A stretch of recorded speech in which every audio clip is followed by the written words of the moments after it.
Look over the rolling green hills and medieval spires of modern Bavaria, Germany. Now strip away the grass and stone. Flood these deep valleys with salt water. You are standing on the edge of a tropical archipelago in the late Jurassic. The shallow waters before you are crystal clear, shimmering under a blistering sun. But beneath this beautiful, sun-drenched surface lies a silent, invisible zone of death. The lagoon floor is completely devoid of oxygen, choking in a toxic sludge. When a delicate creature falls from the sky, no scavengers can reach it. Here, the deadly chemistry perfectly preserves the exact moment dinosaurs took to the air. To understand this miracle of preservation, we must understand the architecture of the Earth. 150 million years ago, Europe was not a continuous continent. It was a scattered collection of sun-baked islands surrounded by the shallow Tethys Sea. The Earth's climate was a hothouse, driving relentless evaporation across these shallow equatorial waters. But geography is destiny. The shape of the seafloor dictated the rules of life. Massive biological walls grew from the ocean floor, constructed by ancient sponges and corals. These towering reefs acted as fortresses, separating the open ocean from the inland lagoons. They formed vast, isolated basins, cutting off the vital circulation of fresh oceanic currents. Trapped behind the reef walls, the lagoon water baked beneath the relentless Jurassic sun. As the surface water evaporated, the salt concentration in the basin steadily climbed higher. This hypersaline brine became incredibly dense, sinking heavily to the bottom of the lagoon. The basin became stratified. A layer of deadly, heavy salt water coated the seafloor. Because it was so dense, this bottom layer could not mix with the surface. Oxygen from the air above could never reach the stagnant depths of the lagoon. It became an anoxic dead zone, a toxic environment where breathing was physically impossible.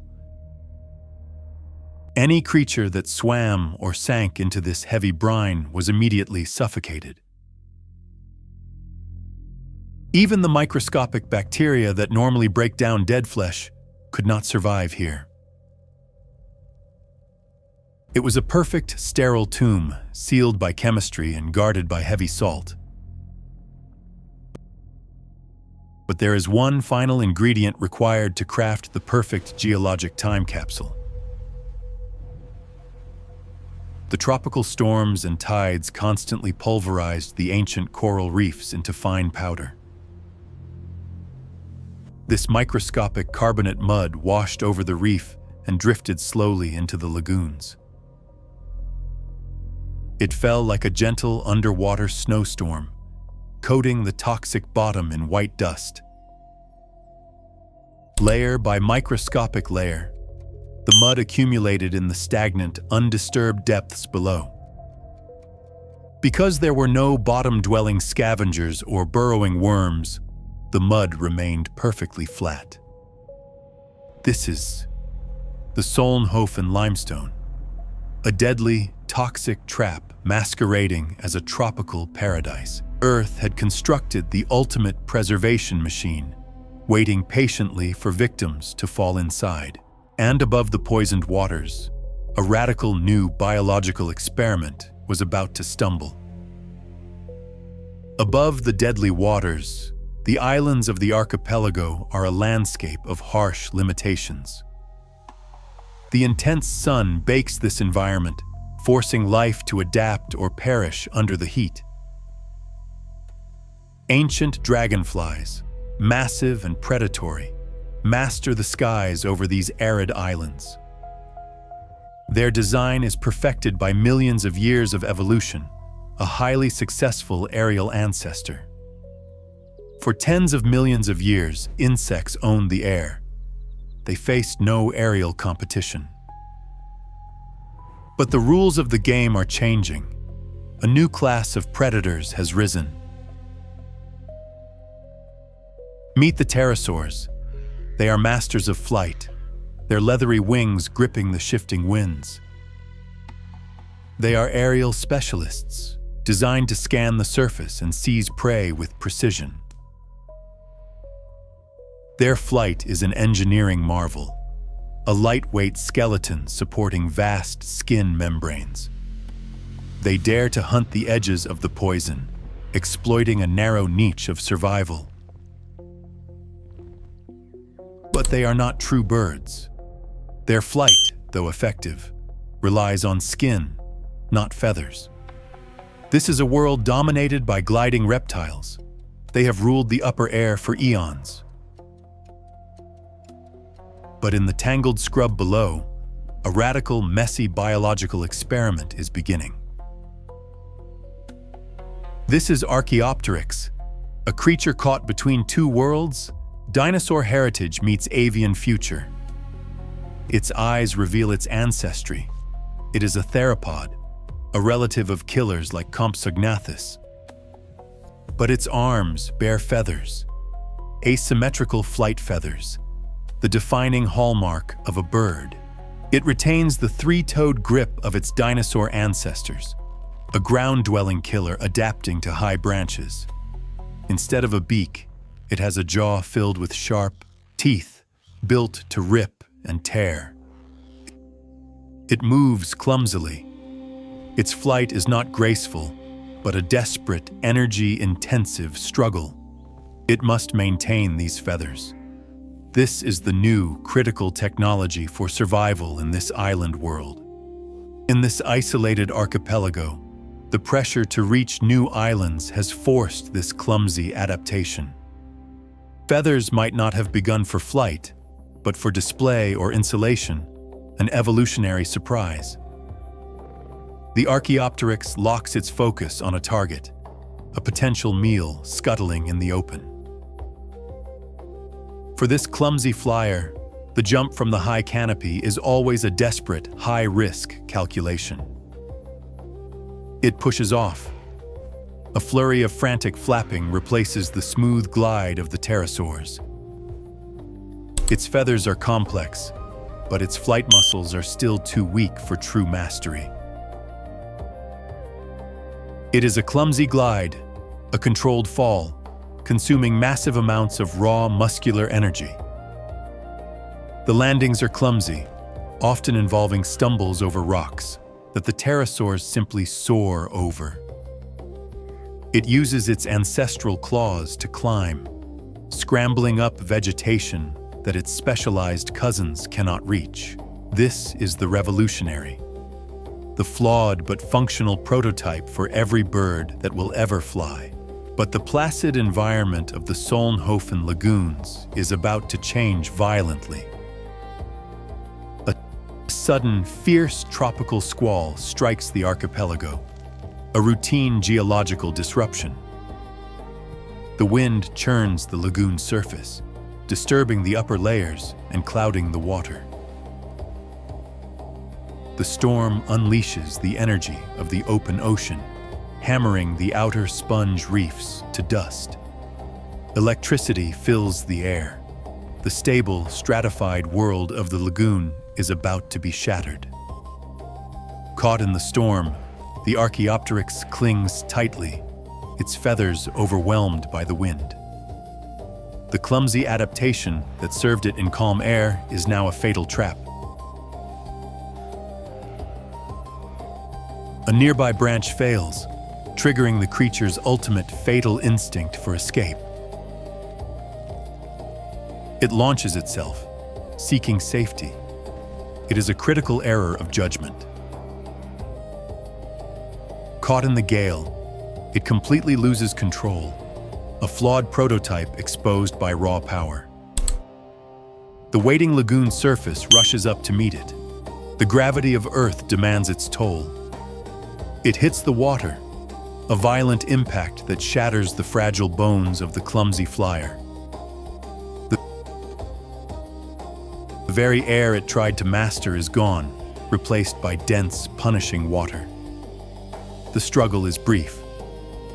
A fatal mistake has sealed its geological destiny. It sinks through the boundary layer into the heavy, toxic brine waiting at the bottom. The Archaeopteryx has entered the anoxic trap. Its preservation begins instantly. Here, at the bottom of the lagoon, time itself seems to slow down. Bacteria cannot survive here to consume it. Scavengers cannot reach it. But the storm's fury has also provided the final crucial ingredient: mud. This fine-grained limestone dust drifts down, anoxic, gentle, lethal snowfall over the graveyard. Layer upon microscopic layer accumulates, sealing the creature in a perfect time capsule. The delicate carbonate mud fills every void, preserving the structure with atomistic precision. It is buried, and in this toxic grave, it will transform from flesh into legend. Over millions of years, the toxic lagoon vanished beneath a shifting crust of tectonic plates. The immense weight of new oceans and landmasses pressed heavily down upon the white mud. Every drop of water was relentlessly squeezed out by the terrifying pressure of the earth. The soft, powdery tomb hardened into incredibly dense, perfectly flat sheets of pure lithographic limestone. The Earth is a restless machine. Continents tore apart, collided, and rearranged the global map. The ancient Jurassic seabed was violently thrust upwards, rising high above the receding ocean waters. Ice ages came and went, carving deep, dramatic valleys into the newly exposed ancient rock. What was once a deadly tropical abyss became the rolling green hills of modern Bavaria. For centuries, humanity lived atop this ancient graveyard, entirely unaware of the treasures buried below. In the 19th century, a new invention changed everything: the process of commercial lithographic printing. This printing technique required perfectly smooth, flawless stone plates to transfer ink onto crisp paper. The Solnhofen quarries became a massive industrial center as workers aggressively mined the ancient lagoons. Because the Jurassic mud had absolutely no burrowing worms, the rock splits in perfect sheets. Quarrymen opened the earth like a vast stone book, reading pages written in deep time. In 1861, a single strike of a hammer revealed something that defied all logic. It was not a fish. It was not a pterosaur. It was a chaotic anomaly. Etched into the stone were the unmistakable, delicate impressions of modern, asymmetrical bird flight feathers. This is the Berlin specimen, the Mona Lisa of paleontology, a masterpiece of evolutionary preservation. Look closely at the long, bony tail.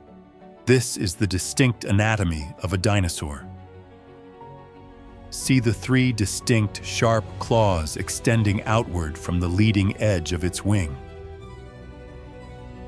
Examine the delicate jaws.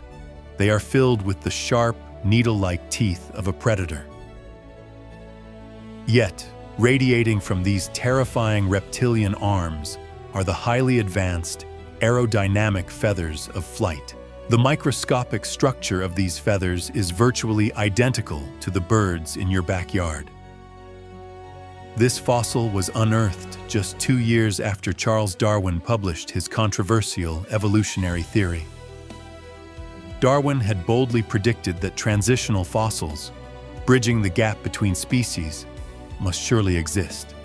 The Solnhofen Limestone delivered the ultimate proof, a creature frozen perfectly between two different worlds.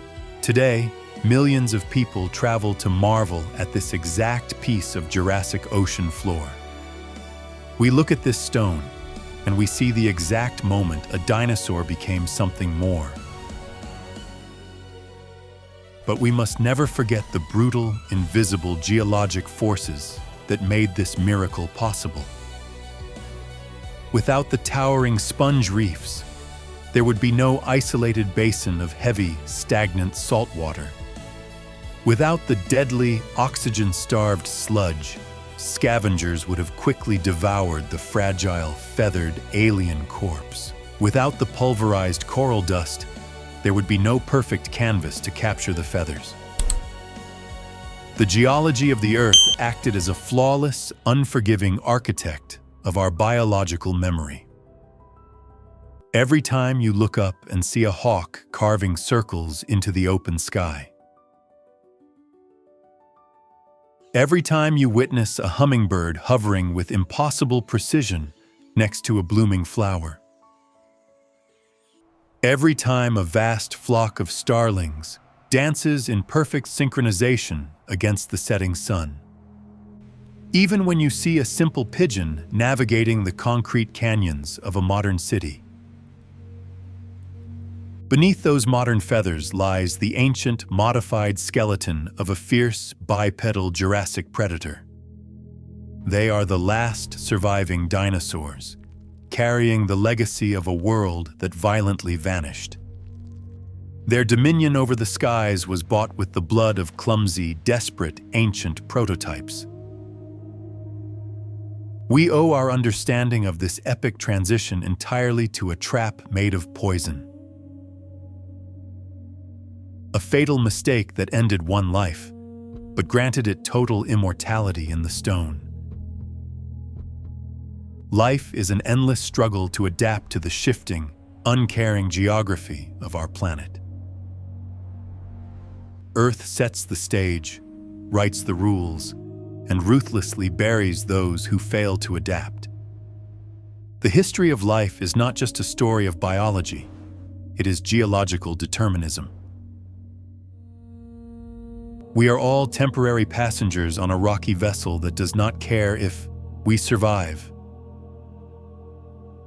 And deep beneath the waves today, new anoxic basins are silently gathering their heavy mud. New traps are waiting, completely still, in the dark, oxygen-starved depths of the modern sea. The Earth is always recording. The lithographic presses of deep time never truly stop running. Millions of years from now, when the oceans recede and the mountains are pushed upward, what fossilized legacy will the Earth's chemistry capture from our brief, chaotic moment in time? When the future opens our geological book, what exact story will the silent stones reveal?